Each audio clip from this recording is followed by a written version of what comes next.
নির্বাচনী ফলাফল ঘোষণার সব সম্প্রচার বন্ধ করে দেওয়া হলো। বন্ধ করা হলো কেন? দীর্ঘ সময় বন্ধ করে দিয়ে এর মাঝখানে কি ইঞ্জিনিয়ারিং, কি রহস্য তৈরি করা হয়েছে, আর জামাত ইসলামী 11 লক্ষের বিজয়ের খবর আর আসে না। সব অল্প অল্প ভোটের ব্যবধানে তাদেরকে পরাজিত দেখানো হতে লাগলো। এটা বড় ইঞ্জিনিয়ারিং।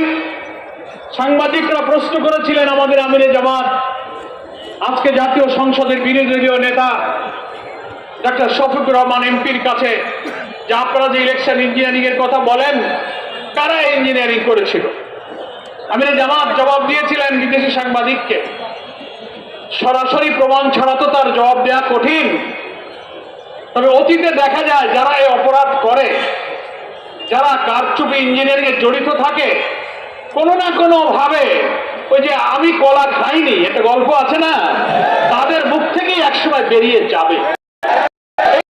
কিছুদিন আগে বলেছেন, শুনেছেন না? একজন রাজসাক্ষীর বক্তব্যে সোশ্যাল মিডিয়াতে এসে গেছে। জামাত ইসলামীকে শুধু দায়ী করলে হবে না, সব জনগণ আপনার বক্তব্যে।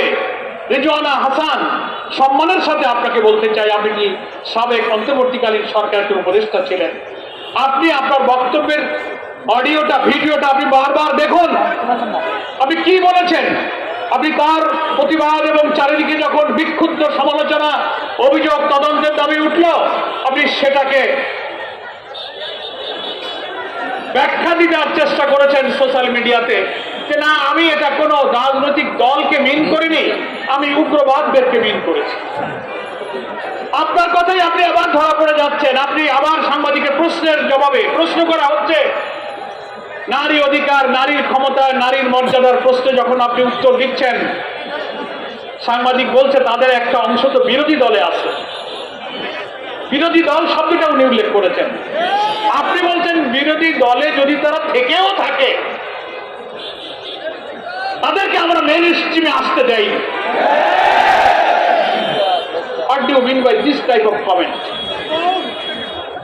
বিরোধী দল তো আর উগ্রবাদীদের মধ্যে নাই, কি বলেন? উগ্রবাদী চরমপন্থীরা পার্লামেন্টে নাই। যারা রাজনৈতিক দল হিসেবে নির্বাচনে অংশ নিতে, সকলেই নির্বাচন কমিশনের নিবন্ধিত রাজনৈতিক দল। ইসলাম কোন উগ্রবাদ, কোন চরমপন্থাকে সমর্থন করে না।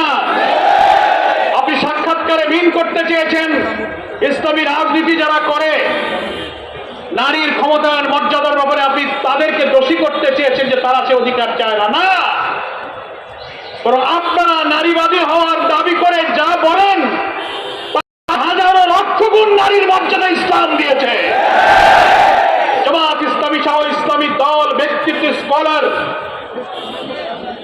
মহান আল্লাহ তাআলা কোরআন মজিদে আমাদের নারীদের যে অধিকার এবং সম্মানের কথা বলেছেন, প্রিয় নবী মুহাম্মদ মুস্তাফা সাল্লাল্লাহু আলাইহি ওয়াসাল্লাম হাদিস শরীফের মধ্যে বিদায় হজের ঐতিহাসিক ভাষণে নারীদের যে মর্যাদার কথা বলেছেন, আপনাদের কোন সিডও, কোন আন্তর্জাতিক সংস্থা আমাদের মায়েদের এই মর্যাদা, আপনাদের কোন দর্শন, কোন তত্ত্ব, কোন সংস্থা তা নিশ্চিত করতে পারেনি। ফলে আপনারা বারবার কোন প্রসঙ্গ আসলে নারীর অধিকারের প্রশ্নে আপনি ইসলামপন্থীদের উপর চাপাবার চেষ্টা করেন। আপনার এই ভুল প্রচেষ্টা, এই অপরিণামদর্শী প্রচেষ্টা থেকে আপনাকে আমরা বিরত থাকতে অনুরোধ করছি।